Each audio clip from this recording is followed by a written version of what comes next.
গল্পটি শুরু হয় ফেয়ারিল্যান্ডে, আলো, রং আর সুগন্ধে ভরা এক জাদুকরী জগতে। এখানে সব পরীরা মিলেমিশে সম্প্রীতির সাথে কাজ করে। প্রত্যেক পরীরই একটি অনন্য শক্তি আছে। কেউ জল নিয়ন্ত্রণ করে, কেউ আলো পরিচালনা করে, আর কেউ বাতাস নিয়ে খেলা করে। এই শক্তিগুলো ফেয়ারিল্যান্ডকে শুধু সুন্দরই রাখে না, বাইরের বিপদ থেকেও সুরক্ষিত রাখে। এই ফেয়ারিল্যান্ডেই জারিনা নামের এক অনন্য পরীর সাথে আমাদের পরিচয় হয়। অন্য পরীদের মতো জারিনার কোনো বিশেষ মৌলিক শক্তি নেই, কিন্তু সে একজন ধূলি রক্ষক পরী। ধূলি হলো এক জাদুকরী কণা যা ফেয়ারিল্যান্ডকে ঝলমলে রাখে, এবং এই ধূলি সব পরীদের উড়তে সক্ষম করে। জারিনা যখন অন্য এক পরীর সাথে দেখা করতে যাচ্ছিল, তখন ধূলি কর্মশালার ঘণ্টা সশব্দে বেজে উঠল। এই সেই জায়গা যেখানে জাদুকরী ধূলি ছোট ছোট পাতায় ভরে ফেয়ারিল্যান্ডের বিভিন্ন অংশে পাঠানো হয়। ঘণ্টার শব্দ শুনে জারিনা দ্রুত কর্মশালায় ছুটে যায়। অন্য ধূলিরক্ষক পরীদের সাথে যোগ দিয়ে সে ধূলি ভরাট করতে শুরু করে। এরই মধ্যে জারিনা খেলার ছলে তার চুলে কিছু ধূলিকণা লাগিয়ে নেয়। হঠাৎ বাতাসে তার চুল উড়তে শুরু করে। জারিনা আনন্দে ঝলমল করে ওঠে, কিন্তু অন্য ধূলিরক্ষক পরীরা তার দিকে অদ্ভুতভাবে তাকায়। পরীদের দেশে প্রত্যেক পরী কঠোর নিয়ম মেনে চলে, এবং সেই নিয়ম ভাঙা সহ্য করা হয় না। তবে জারিনা অন্য পরীদের মতো ছিল না। সে ছিল ভীষণ কৌতূহলী। নতুন জিনিস শেখা ও বোঝার আকাঙ্ক্ষা তাকে প্রায় পরীক্ষা নিরীক্ষা করতে উৎসাহিত করত।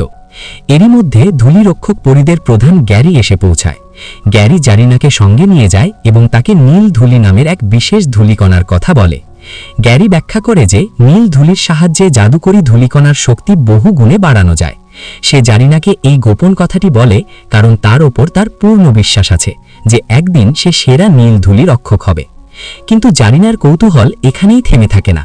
সে নিষ্পাপভাবে জিজ্ঞেস করে, ধূলিটা যদি এতই জাদুকরী হয়, তবে এটা সবসময় সোনালি রঙের হয় কেন? এটা বেগুনি বা গোলাপি হতে পারে না কেন?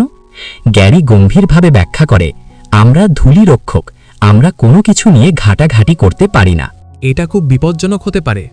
কিন্তু জারিনা তার কথায় কান দেয় না।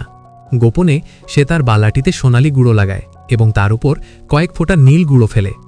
হঠাৎ বালাটির ধূলিকণাগুলো দ্রুত বাড়তে শুরু করে, একে অপরের সাথে ধাক্কা খায় এবং নিয়ন্ত্রণের বাইরে চলে যায়। একটি কণা সরাসরি গ্যারির মাথায় গিয়ে পড়ে, তাকে মাটিতে ফেলে দেয়। এই দৃশ্য দেখে গ্যারি প্রচণ্ড রেগে যায় এবং জারিনাকে কঠোরভাবে সতর্ক করে দেয় যেন সে আর কখনো এমন কিছু না করে। হতাশ হয়ে জারিনা বাড়ি ফেরে। সে গভীরভাবে দুঃখিত, কারণ তার কোনো পরীক্ষাই সফল হয়নি। শোকে মগ্ন হয়ে সে তার পরীক্ষার বইটি পড়ছিল। এমন সময় তার মাথা থেকে একটি ছোট নীল গুঁড়োর কণা ঝরে করে। জারিনার চোখে আশার ঝলক ফিরে আসে। সে সোনালি গুঁড়ো এবং নীল গুঁড়ো মিশিয়ে আরেকটি পরীক্ষা করে, এবং এবার ভিন্ন কিছু ঘটে।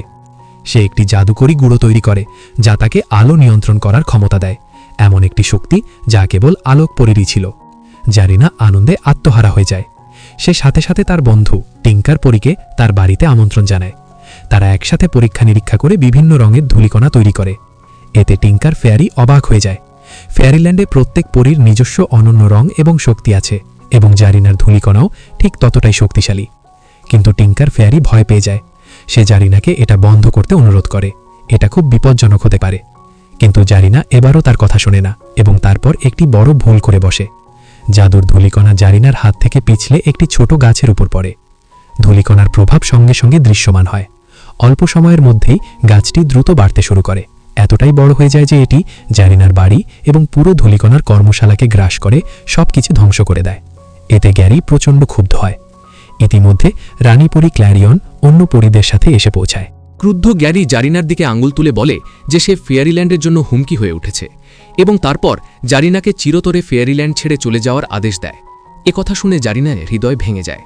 নীরবে চোখে জল নিয়ে সে তার সামান্য জিনিসপত্র তুলে নেয় এবং একটি কথাও না বলে পরীর দেশ ছেড়ে চলে যায়। 1 বছর পর পরীর দেশে এক বিশাল বার্ষিক উৎসব অনুষ্ঠিত হয়। এই বিশেষ অনুষ্ঠানটি দেখতে শীতের পরীও এসে পৌঁছেছে। পুরো স্টেডিয়াম পরীদের দিয়ে ভরে গেছে, সর্বোচ্চ আলো, হাসি আর উত্তেজনা। টিঙ্কারবেল এবং তার বন্ধুরা দর্শকদের দিকে তাকিয়ে আছে, কারণ সেও অনুষ্ঠান করতে চলেছে। অনুষ্ঠান শুরু হয়। প্রথমেই আসে শীতের পরীর এক অসাধারণ পরিবেশনা, এবং পুরো স্টেডিয়াম করতালিতে ফেটে পড়ে। এদিকে আমরা ব্ল্যাঙ্ক নামের আরেক শীতের পরীকে দেখতে পাই, যে তার বন্ধু ববলের সাথে অনুষ্ঠানটি দেখতে এসেছে। কিন্তু অনুষ্ঠান শুরু হওয়ার সাথে সাথেই ব্ল্যাঙ্ক শৌচাগারে চলে যায়। স্টেডিয়ামের সবাই যখন আনন্দের সাথে অনুষ্ঠানটি দেখছিল, ঠিক তখনই হঠাৎ কিছু একটা ঘটে। নাক জারিনা এসে পৌঁছায়। সে তার জাদু ব্যবহার করে স্টেডিয়ামের চারপাশে উজ্জ্বল গোলাপি ফুল ফুটিয়ে তোলে এবং সেই ফুলগুলো থেকে গোলাপি ধুলো ঝরে পড়তে শুরু করে অনুষ্ঠান দেখতে আসা সমস্ত পরীদের ওপর। এই দৃশ্য দেখে সব পরীরা আনন্দিত হয়, এমনকি পরীদের রাজা ও রানীও। কিন্তু রোজেটা বুঝতে পারে যে কিছু একটা গোলমাল হয়েছে। সে তার বন্ধুদের সাথে একটি বড় বাক্সের ভেতরে লুকিয়ে পড়ে। মুহূর্তের মধ্যেই গোলাপি ধুলোর প্রভাব স্পষ্ট হয়ে ওঠে। একে একে সব পরীরা গভীর ঘুমে তলিয়ে যায়। এই সুযোগে জারিনা ধুলোর কর্মশালায় গিয়ে সেখান থেকে নীল ধুলো চুরি করে। ব্ল্যাঙ্ক শৌচাগার থেকে ফিরে এসে তার চোখের সামনে যা দেখে তাতে সে পুরোপুরি হতবাক হয়ে যায়। সব পরীরা গভীর ঘুমে আচ্ছন্ন। তারপর সে টিঙ্কারবেল এবং তার বন্ধুদের চিৎকার শুনতে পায়, যারা তখনও সেই বড় বাক্সের ভেতরে আটকা পড়ে আছে। ব্ল্যাঙ্ক সবাইকে বাক্স থেকে বের করে আনে। বাইরের পরিস্থিতি দেখে সবাই হতবাক হয়ে যায়। কেবল তখনই তাদের বোধোদয় হয়, এটা নিশ্চয়ই জারিনার কাজ। তারা সবাই ধুলোর কর্মশালার দিকে ছুটে যায়, কিন্তু সেখানে পৌঁছে তারা আবিষ্কার করে যে জারিনা ইতিমধ্যেই নীল ধুলো নিয়ে গেছে। এই দৃশ্য দেখে ইরিডেসা ভীষণ ভয় পেয়ে যায়। সে ব্যাখ্যা করে যে নীল ধূলিকণা ছাড়া সোনালি ধূলিকণা তৈরি করা যায় না, এবং সোনালি ধূলিকণা ছাড়া কোনো পরী উঠতে পারে না। ইরিডেসাকে কাঁপতে দেখে অন্য পরীরা তার যত্ন নেয়। ঠিক তখনই ব্ল্যাঙ্ক জানায় যে সে জারিনাকে নদীর দিকে যেতে দেখেছে।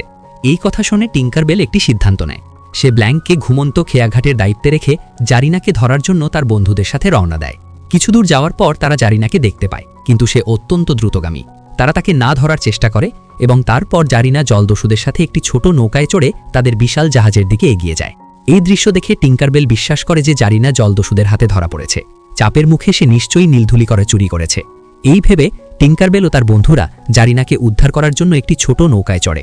কিন্তু জাহাজে পৌঁছানোর পর এক মর্মান্তিক সত্য প্রকাশিত হয়। জলদস্যুরা জারিনাকে অপহরণ করেনি, আসলে জারিনা নিজেই সমস্ত জলদস্যুদের সর্দার। এটা দেখে সব পরীরা বিধ্বস্ত হয়ে যায়। দুঃখ ও রাগে তারা জলদস্যু ও জারিনাকে আক্রমণ করে। তারা কোনো মতে জারিনার হাত থেকে নীলধুলোটা ছিনিয়ে নিতে সক্ষম হয়। কোনো মতে প্রাণ নিয়ে তারা পালিয়ে যায়। কিন্তু তারপর জারিনা তাদের সামনে এসে তার ধুলো ফেরত যায়। টিঙ্কারবেল যখন ধুলোটা ফেরত দিতে অস্বীকার করে, তখন জারিনা তাদের সবার উপর এক শক্তিশালী জাদুকরি ধুলো ছিটিয়ে যায়। এর প্রভাব এতটাই শক্তিশালী ছিল যে পুরো পরিদলটি মাটিতে পড়ে যায় এবং জারিনা নীল ধুলোসহ অদৃশ্য হয়ে যায়। পরের দৃশ্যে আমরা এক চমকপ্রদ সত্য দেখতে পাই। জারিনার জাদুকরি ধুলো ছড়ানোর কারণে সব পরীদের শক্তি অদলবদল হয়ে গেছে। এখন কোনো পরী তাদের আসল শক্তিতে নেই। এর ফলে সবাই প্রচণ্ড সমস্যার সম্মুখীন হয়, কারণ তাদের নতুন পাওয়া শক্তি তাদের নিয়ন্ত্রণের বাইরে। এবার টিঙ্কারবেল জল নিয়ন্ত্রণ করার শক্তি পায়। সে মরিয়া হয়ে সামনের শক্তিশালী জলপ্রপাতটিকে থামানোর চেষ্টা করে এবং অন্য পরীদের নিরাপদে পালিয়ে যেতে অনুরোধ করে। কিন্তু সিলভার মেস্ট জলপ্রপাত থেকে বেরিয়ে আসতেই টিঙ্কারবেল নিয়ন্ত্রণ হারিয়ে ফেলে। প্রবল স্রোত টিঙ্কারবেল এবং অন্য পরীগুলোকে জলপ্রপাত বেয়ে সরাসরি সমুদ্র তীরে নিয়ে যায়। সেখানেই রোজেটা একটি কুমিরের ডিম দেখতে পায়। পর মুহূর্তে ডিমটি থেকে একটি ছোট্ট কুমিরের বাচ্চা বেরিয়ে আসে। বাচ্চাটি প্রথমে রোজেটাকে দেখে এবং তাকে তার মা বলে ভুল করে। সিলভার মেস্ট তার সদ্য অর্জিত দ্রুত উড়ার ক্ষমতা ব্যবহার করে। সে আকাশে উড়ে যায় এবং দেখতে পায় যে জলদস্যুদের জাহাজটি বেশি দূরে নয়, কারণ জলে ভেজার কারণে সিলভার মিস্ট ছাড়া অন্য কোনো পরী উড়তে পারছিল না। তাই সে বাকি পরীগুলোকে একটি ভাঙা কুমিরের ডিমের মধ্যে ঢুকিয়ে জলদস্যুদের জাহাজে টেনে নিয়ে যায়। জাহাজে পৌঁছে তারা দেখে যে জারিনাকে তাদের ক্যাপ্টেন হিসাবে পেয়ে সব জলদস্যুরা অত্যন্ত আনন্দিত, কারণ সে তাদের প্রতিশ্রুতি দিয়েছে যে তাদের জাহাজ আকাশে উঠতে পারবে এবং এই শক্তি দিয়ে তারা পুরো সমুদ্র শাসন করবে। কিছুক্ষণ পরেই তারা স্কাল আইল্যান্ডে পৌঁছায়, যেখানে জারিনা তার নিজের একটি ডাস্ট ওয়ার্কশপ তৈরি করেছে। জারিনা নীল ধুলো ব্যবহার করে প্রচুর পরিমাণে সোনালি ধুলো তৈরি করতে চায়, যাতে জলদস্যুদের জাহাজগুলো উঠতে পারে। এদিকে পরী চুপি চুপি সেই জায়গায় পৌঁছায় যেখানে নীল ধুলো রাখা আছে। জারিনা তখন জেমসের সাথে কথা বলতে ব্যস্ত ছিল। সুযোগ বুঝে সব পরী একসাথে নীল ধুলো চুরি করার চেষ্টা করে, কিন্তু শক্তি বিনিময়ের কারণে তারা নিজেদের মধ্যে সমন্বয় করতে পারে না। আর তখনই জারিনা তাদের দেখতে পায়। তার ইশারায় একজন জলদস্যু সব পরীকে ধরে একটি খাঁচায় বন্দি করে। এদিকে জারিনা নীল ধুলো ব্যবহার করে সোনালি ধুলো তৈরি করতে সফল হয়। এটা দেখে সব জলদস্যুরা আনন্দ করে। জেমস আগ্রহ ভরে জিজ্ঞেস করে, আমরা এখন কিভাবে উড়ব? জারিনা জেমসের শরীরে সোনালি ধুলো লাগিয়ে তাকে উড়তে শেখায়। জেমস আনন্দে আত্মহারা হয়ে যায়, কিন্তু সোনালি ধুলো কিভাবে কাজ করে তা বুঝতে পেরেই সে জারিনাকে ধোঁকা দেয় এবং তাকে একটি বাক্সে বন্দি করে। প্রকৃতপক্ষে জেমস শুধুমাত্র ব্লু ডাস্ট এবং গোল্ডেন ডাস্ট পাওয়ার জন্যই জারিনাকে প্রথম থেকেই ক্যাপ্টেন বানিয়েছিল। এই সত্যটা জেনে জারিনা বিধ্বস্ত হয়ে পড়ে। সে চলে যায়, সে জানে না কি করবে। এদিকে টিঙ্কারবেল এবং অন্য পরীরা তখনও একটি খাঁচায় বন্দী। তারা বেশ কয়েকবার পালানোর চেষ্টা করে, কিন্তু জলদস্যুটি প্রতিবারই তাদের ধরে ফেলে। হঠাৎ সেই বাচ্চা কুমিরটি, যাকে রোজেটা সৈকতে খুঁজে পেয়েছিল, জাহাজে এসে পৌঁছায়। সে রোজেটা এবং অন্য পরীদের খাঁচা থেকে মুক্ত করে দেয়। জলদস্যুটি যখন তাদের আবার ধরতে আসে তখন বাচ্চা কুমিরটি তাকে আক্রমণ করে। রোজেটা এবং তার বন্ধুরা সঙ্গে সঙ্গে পালিয়ে যায়। তারা নিঃশব্দে সেই জায়গায় পৌঁছায় যেখানে নীল ধুলো রাখা আছে। তারা সেটি তুলে নিয়ে চলে যেতেই জেমসের কণ্ঠস্বর শুনতে পায়। জেমস হুমকি দেয়, যদি তোমরা আমাকে নীল ধুলো না দাও আমি জারিনাকে খাঁচাসহ সমুদ্রে ফেলে দেব। এই কথা শুনে টিঙ্কারবেল থেমে যায় এবং নীল ধুলোটি যেখান থেকে তুলেছিল সেখানেই ফিরিয়ে রাখে। জেমস নীল ধুলোটি নিয়ে নেয় এবং সোনালি ধুলোটি তার জাহাজে রাখে। তারপর সে তার উড়ন্ত জাহাজ নিয়ে পালিয়ে যায়। জারিনাকে তার খাঁচাসহ সমুদ্রে ফেলে দেওয়া হয়, কিন্তু ডুবে যাওয়ার আগেই টিঙ্কারবেল এবং অন্য পরীরা তাকে উদ্ধার করে। এই পর্যায়ে জারিনা পুরোপুরি ভেঙে পড়ে। সে সমস্ত সমস্যার জন্য নিজেকেই দোষারোপ করে। জারিনা দুর্দশা দেখে অন্য পরীরা তাকে আশ্বস্ত করে যে যা হওয়ার ছিল তা হয়ে গেছে, এখন সামনে এগিয়ে যাওয়ার সময়, পেছনে নয়। জারিনা নিজেকে সামলে নেয় এবং তারপর ব্লু ডাস্ট উদ্ধার করার জন্য শেষবারের মতো জেমসের জাহাজে পৌঁছাতে সব পরীরা একত্রিত হয়। পরী এবং জলদস্যুদের মধ্যে এক তুমুল যুদ্ধ শুরু হয়। তবে সমস্যা হলো জলদস্যুদের মোকাবেলা করার জন্য ফেরিগুলো খুবই ছোট। তা সত্ত্বেও সব পরীরা একসাথে সাহসিকতার সাথে লড়াই করে। এদিকে জারিনা সরাসরি জেমসের মুখোমুখি হয় এবং তার কাছ থেকে ব্লু ডাস্ট ছিনিয়ে নেওয়ার চেষ্টা করে। অন্যদিকে ক্রোকোডাইল জাহাজে থাকা রোসেটা জলদস্যুদের আক্রমণ করতে থাকে। অল্প কিছুক্ষণ লড়াইয়ের পর সব ফেরি মিলে জাহাজের নোঙর ফেলতে সক্ষম হয়। তারপর সিলভার মিস্ট তার শক্তি ব্যবহার করে। সে সমুদ্র থেকে মোটা লতা টেনে বের করে নোঙরের সাথে বেঁধে দেয়। জাহাজটি একপাশে কাত হতে শুরু করে, কিন্তু জেমস সাহসের সাথে লতাগুলো কেটে ফেলে। এরই মধ্যে একটি বড় পাপড় ফেলিটির ওপর পড়ে তাদের আটকে ফেলে। হঠাৎ জারিনা জাহাজের খোলটি খুলে দেয়। এর প্রভাব ছিল তাৎক্ষণিক।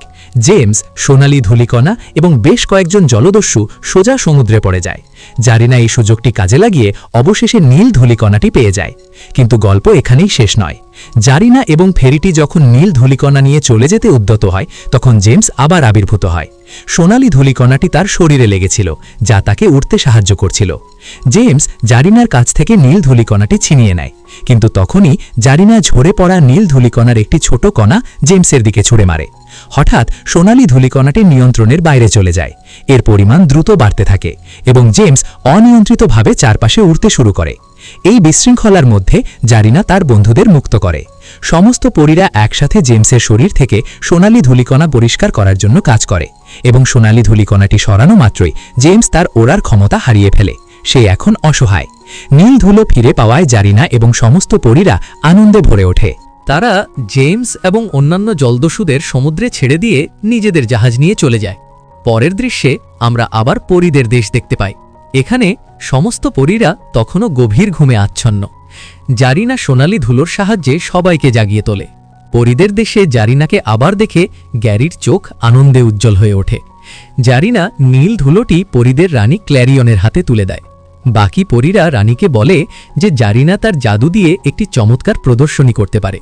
রানী জারিনাকে প্রদর্শনী করার সুযোগ দেন এবং তারপর জারিনা বাকি পরীদের সাথে মিলে একটি সুন্দর ও স্মরণীয় প্রদর্শনী করে।